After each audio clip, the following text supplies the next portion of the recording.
Obrigado a Deus pela minha vida, pela missão de presidir o Brasil e pela oportunidade de restabelecer a verdade, o que é bom para todos nós. Senhor Presidente da Assembleia Geral, Tirani Mohamed Bandi, Senhor Secretário-Geral da ONU, Antônio Guterres, chefes de Estado, de governo e de delegação, senhoras e senhores, apresento aos senhores um novo Brasil que ressurge depois de estar à beira do socialismo. Um Brasil que está sendo reconstruído a partir dos anseios e dos ideais de seu povo. No meu governo, o Brasil vem trabalhando para reconquistar a confiança do mundo, diminuindo o desemprego, a violência e o risco para os negócios, por meio da desburocratização, da desregulamentação e, em especial, pelo exemplo. Meu país esteve muito próximo do socialismo, o que nos colocou numa situação de corrupção generalizada, grave recessão econômica, altas taxas de criminalidade e de ataques ininterruptos aos valores familiares e religiosos que formam nossas tradições. Em 2013, um acordo entre o governo petista e a ditadura cubana trouxe ao Brasil 10 mil médicos sem nenhuma comprovação profissional. Foram impedidos de trazer cônjuges e filhos. Tiveram 75% de seus salários confiscados pelo regime e foram impedidos de usufruir de direitos fundamentais como o de ir e vir. Um verdadeiro trabalho escravo, acreditem. Respaldado por entidades de direitos humanos do Brasil e da ONU. Antes mesmo de eu assumir o governo, quase 90% deles deixaram o Brasil, por ação unilateral do regime cubano. Os que decidiram ficar se submeterão à qualificação médica para exercer sua profissão. Deste modo, nosso país deixou de contribuir com a ditadura cubana, não mais enviando para Havana 300 milhões de dólares todos os anos. A história nos mostra que já nos anos 60, agentes cubanos foram enviados a diversos países para colaborar com a implementação de ditaduras. Há poucas décadas, tentaram mudar o regime brasileiro e de outros países da América Latina. Foram derrotados. Civis e militares brasileiros foram mortos e outros tantos tiveram suas reputações destruídas, mas vencemos aquela guerra e resguardamos nossa liberdade. Na Venezuela, esses agentes do regime cubano, levados por Hugo Chávez, também chegaram e hoje são aproximadamente 60 mil que controlam e interferem em todas as áreas da sociedade local, principalmente na inteligência e na defesa. A Venezuela, outrora um país pujante e democrático, hoje experimenta a crueldade do socialismo. O socialismo está dando certo na Venezuela. Todos estão pobres e sem liberdade. O Brasil também sente os impactos da ditadura venezuelana. Dos mais de 4 milhões que fugiram do país, uma parte migrou para o Brasil, fugindo da fome e da violência. Temos feito a nossa parte para ajudá-los através da Operação Acolhida, realizada pelo Exército Brasileiro e elogiada mundialmente.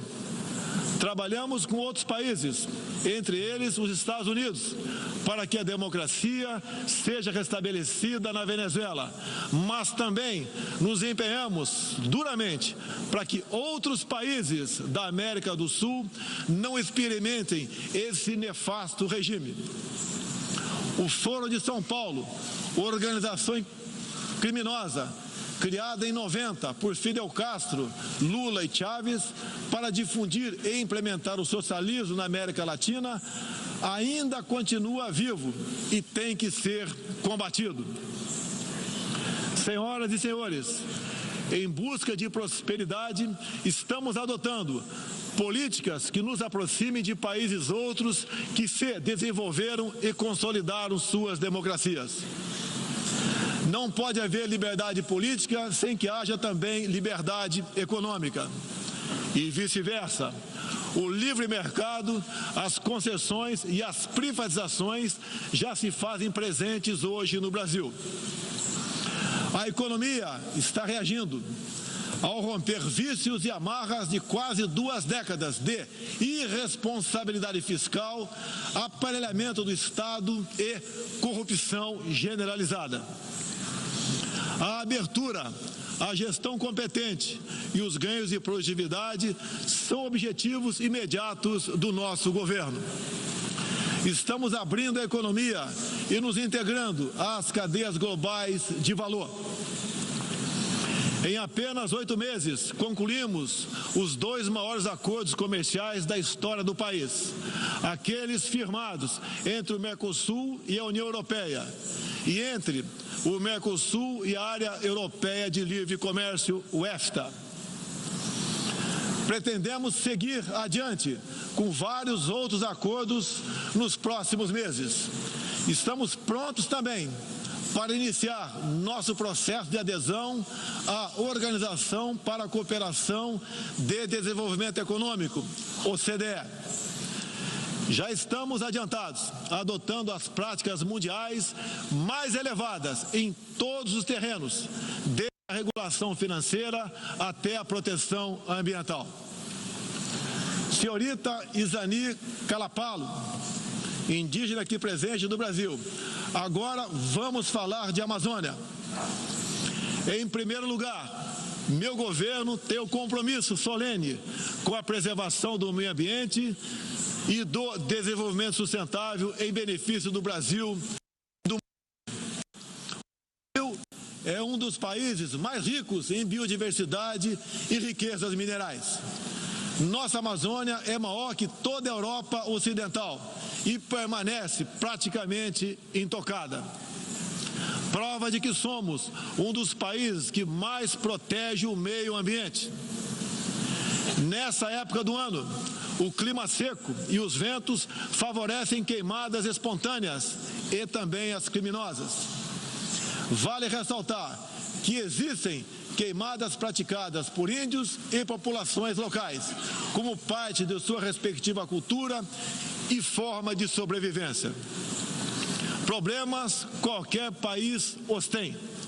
Contudo, os ataques sensacionalistas que sofremos por grande parte da mídia internacional, devido aos focos de incêndio na Amazônia, despertaram nosso sentimento patriótico. É uma falácia dizer que a Amazônia é patrimônio da humanidade e um equívoco, como atestam os cientistas, afirmar que a Amazônia, a nossa floresta, é o pulmão do mundo. Valendo-se dessas falácias, um ou outro país, em vez de ajudar, embarcou nas mentiras da mídia e se portou de forma desrespeitosa com o espírito colonialista. Questionaram aquilo que nos é mais sagrado, a nossa soberania. Um deles, por ocasião do encontro do G7, ousou sugerir aplicar sanções ao Brasil sem sequer nos ouvir. Agradeço àqueles que não aceitaram levar adiante essa absurda proposta. Em especial, o presidente Donald Trump, que bem sintetizou o espírito que deve reinar entre os países da ONU. Respeito à liberdade e à soberania de cada um de nós. Hoje, 14% do território brasileiro está demarcado como terra indígena, mas é preciso entender que nossos nativos são seres humanos, exatamente como qualquer um de nós. Eles querem e merecem usufruir dos mesmos direitos de que todos nós. Quero deixar claro, o Brasil não vai aumentar para 20% sua área já demarcada como terra indígena, como alguns chefes de Estado gostariam que acontecesse. Existe no Brasil 225 povos indígenas, além de referências de 70 tribos vivendo em locais isolados. Cada povo ou tribo, com seu cacique, sua cultura, suas tradições, seus costumes e, principalmente, sua forma de ver o mundo. A visão de um líder indígena não representa a de todos os índios brasileiros. Muitas vezes, alguns desses líderes, como o cacique Raoni, são usados como peça de manobra por governos estrangeiros na sua guerra informacional para avançar seus interesses na Amazônia. Infelizmente, algumas pessoas de dentro e de fora do Brasil, apoiadas por ONGs, teimam em tratar e manter nossos índios como verdadeiros homens das cavernas. O Brasil agora tem um presidente que se preocupa com aqueles que lá estavam antes da chegada dos portugueses em 1500. O índio não quer ser latifundiário, pobre em cima de terra rica, especialmente das terras mais ricas do mundo. É o caso das reservas Yanomami e Raposa Serra do Sol. Nessas reservas existe grande abundância de ouro, diamante, urânio, nióbio e terras raras, entre outros. E esses territórios são enormes. A reserva Yanomami sozinha conta com aproximadamente 95 mil quilômetros quadrados, o equivalente ao tamanho de Portugal ou da Hungria, embora apenas 15 mil índios vivam nessa área. Isso demonstra que os que nos atacam não estão preocupados com o ser humano índio, mas sim com as riquezas minerais e a biodiversidade existentes nessas áreas. E para mostrar aos senhores que não existe uma autoridade única entre os índios, eu quero ler uma carta aqui de grande parte das comunidades indígenas endereçadas para os senhores. O grupo de agricultores indígenas do Brasil, formado por diversas etnias e com representantes por todas as unidades da federação, que habitam uma área de mais de 30 milhões de hectares no território brasileiro, vem respeitosamente perante a sociedade brasileira endossar apoio total e restrito à indígena Izani Calapalo, aqui presente, do Parque Indígena do Xingu, Mato Grosso, que a mesma possa, na Assembleia das Nações Unidas, em Nova York, Estados Unidos, externar toda a realidade vivida pelos povos indígenas do Brasil, bem como trazer à tona o atual quadro de mentiras propagado pela mídia nacional e internacional, que insistem em fazer dos povos indígenas do Brasil uma reserva de mercado sem fim, atendendo interesses estrangeiros de países que ainda enxergam no Brasil uma colônia, sem regras e sem soberania. O Brasil possui 14% do seu território nacional regularizado como terras indígenas e muitas comunidades estão sedentas para que o desenvolvimento dessa parte do Brasil finalmente ocorra sem amarras ideológicas ou burocráticas. Isso facilitará o alcance de uma maior qualidade de vida nas áreas do empreendedorismo, saúde e educação.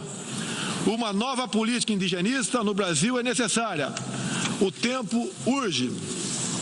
Medidas arrojadas podem e devem ser incentivadas na busca pela autonomia econômica dos indígenas. Certamente que, se um conjunto de decisões vier nesse sentido, poderemos vislumbrar um novo modelo para a questão indígena brasileira. Um novo tempo para as comunidades indígenas é fundamental.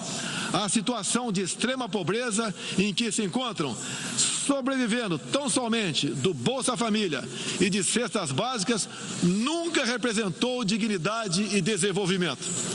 O ambientalismo radical e o indigenismo ultrapassado e fora de sintonia com o que querem os povos indígenas, representa o atraso, a marginalização e a completa ausência de cidadania. A realidade ora posta impõe que o mundo, na arena da Assembleia das Nações Unidas, possa conhecer nossos desejos e aspirações na voz da indígena Izani Kalapalo, que transmitirá o real quadro do meio ambiente e das comunidades indígenas brasileiras. Portanto, Izani Kalapalo goza de confiança e do prestígio da liderança indígena interessada em desenvolvimento, empoderamento e protagonismo, estando apta para representar as etnias relacionadas anexas, que são 52. Acabou o monopólio do senhor Raoni. A Organização das Nações Unidas teve papel fundamental na superação do colonialismo e não pode aceitar que essa mentalidade regresse a essas salas e corredores sob qualquer pretexto.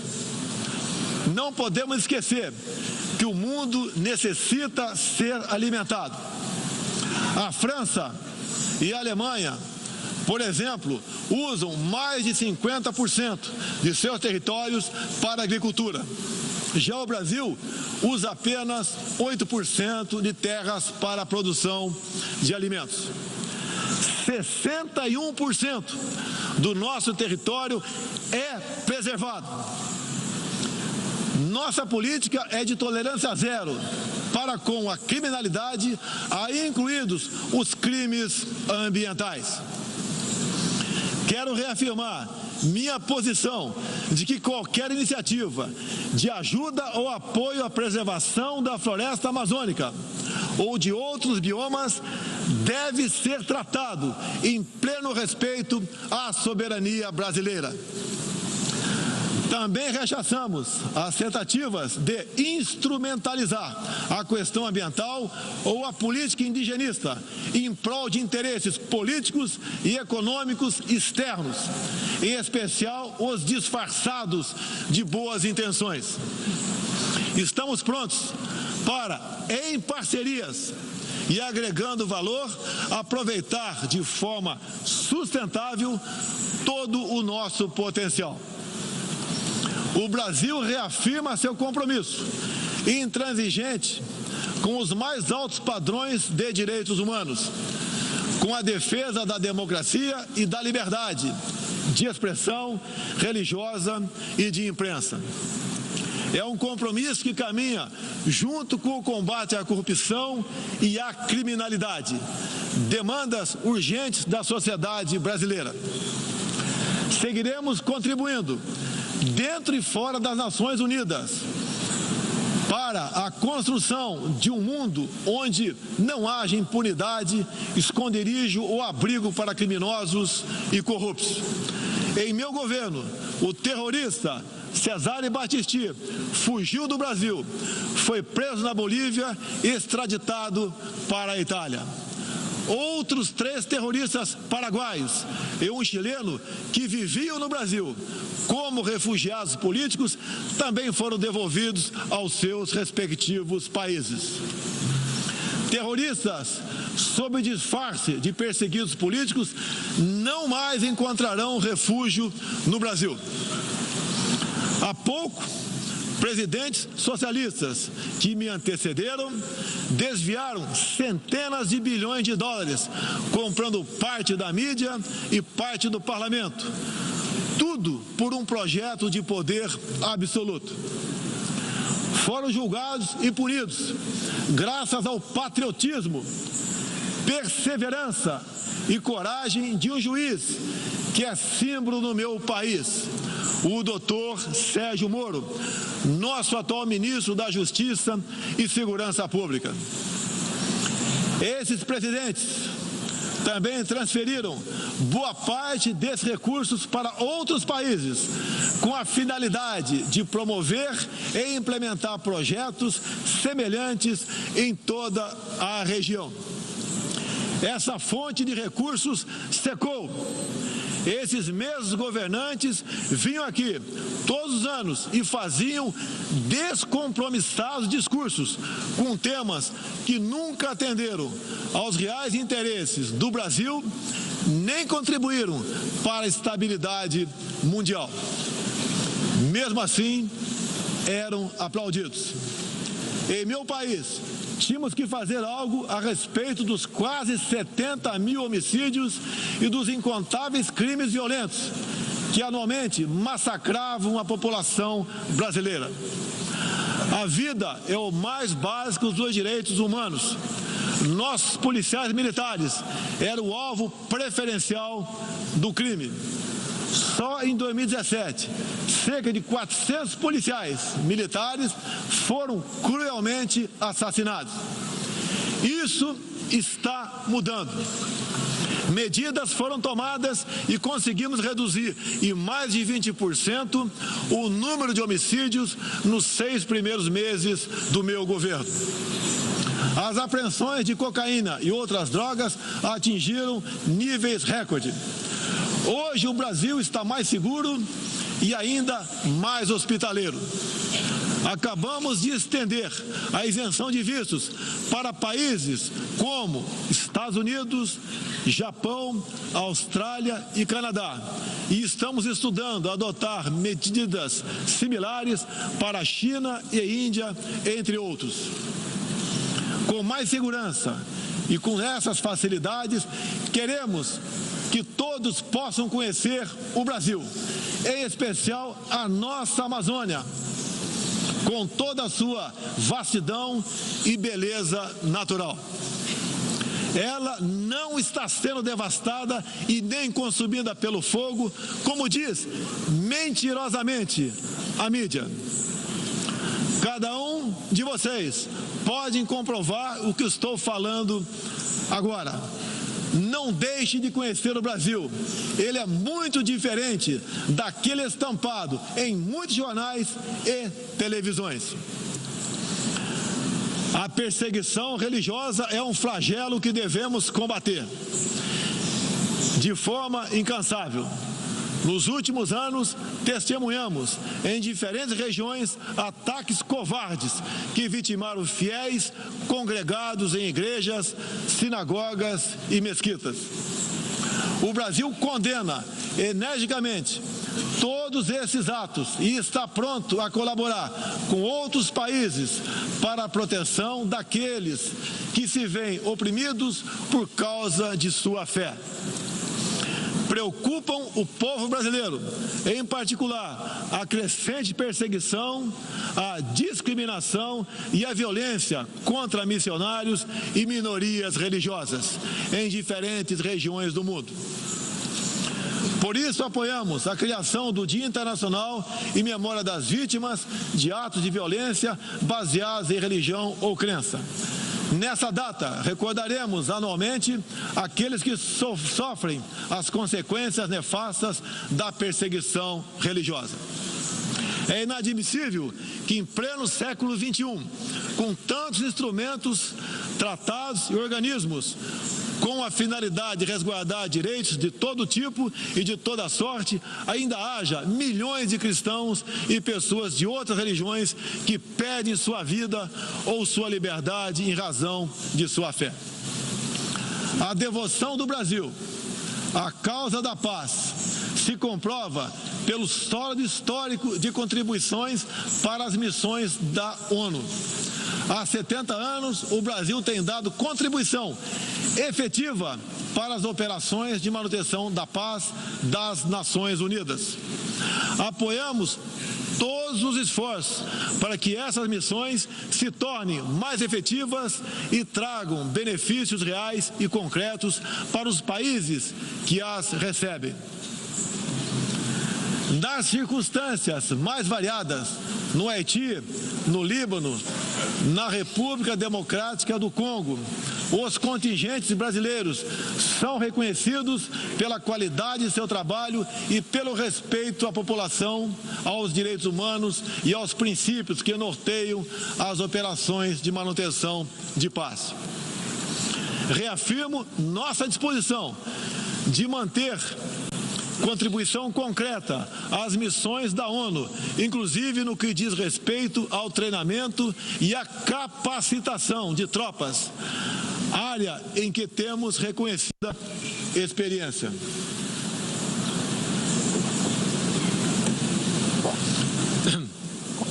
Ao longo deste ano, estabelecemos uma ampla agenda internacional com o intuito de resgatar o papel do Brasil no cenário mundial e retomar as relações com importantes parceiros. Em janeiro, estivemos em Davos, onde apresentamos nosso ambicioso programa de reformas para investidores de todo o mundo. Em março, visitamos Washington, onde lançamos uma parceria abrangente e ousada com o governo dos Estados Unidos em todas as áreas, com destaque para a coordenação política e para a cooperação econômica e militar. Ainda em março, estivemos no Chile, onde foi lançado o ProSul, importante iniciativa para garantir que a América do Sul se consolide como um espaço de democracia e de liberdade. Na sequência, visitamos Israel, onde identificamos inúmeras oportunidades de cooperação, em especial na área de tecnologia e segurança. Agradeço a Israel o apoio no combate aos recentes desastres ocorridos em meu país. Visitamos também um de nossos grandes parceiros no Cone Sul, a Argentina, com o presidente Maurício Macri e nossos sócios do Uruguai e do Paraguai, afastamos do Mercosul a ideologia e conquistamos importantes vitórias comerciais, ao concluir negociações que já se arrastavam por décadas. Ainda este ano, visitaremos importantes parceiros asiáticos, tanto no Extremo Oriente quanto no Oriente Médio. Essas visitas reforçarão a amizade e o aprofundamento das relações com Japão, China, Arábia Saudita, Emirados Árabes e Catar. Pretendemos seguir o mesmo caminho com todo o mundo árabe e a Ásia.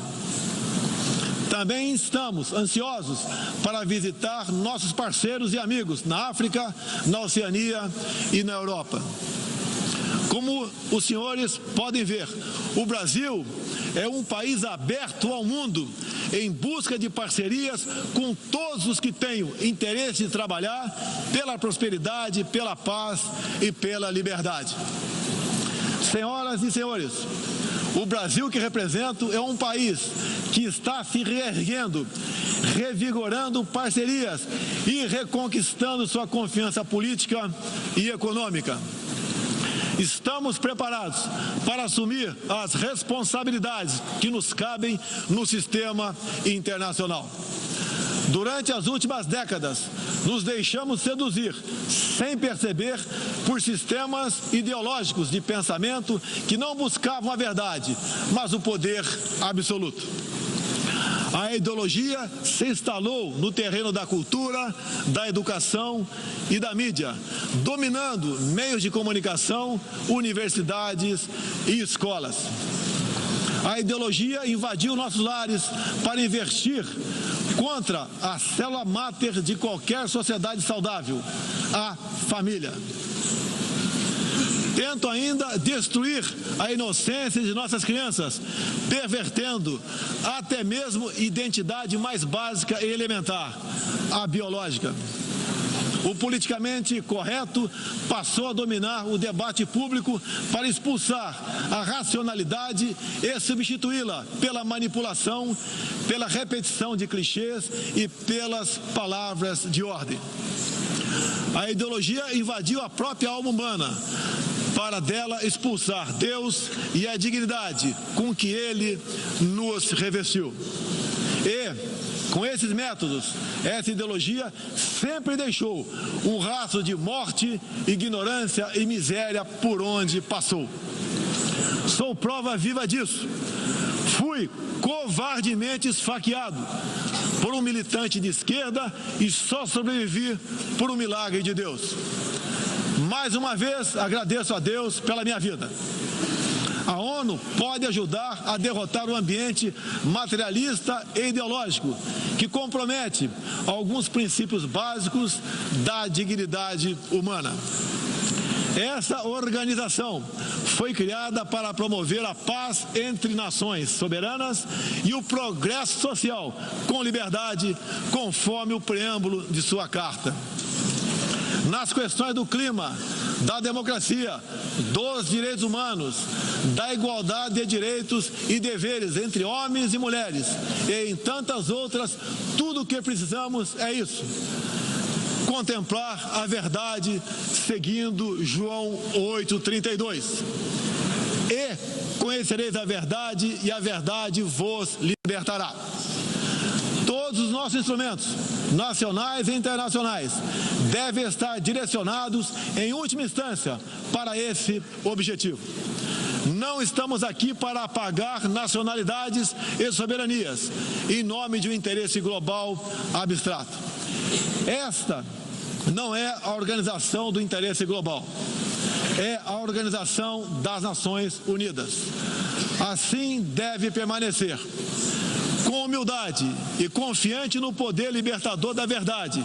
Estejam certos de que poderão contar com este novo Brasil que aqui apresento aos senhores e senhoras. Agradeço a todos pela graça e pela glória de Deus. Meu muito obrigado.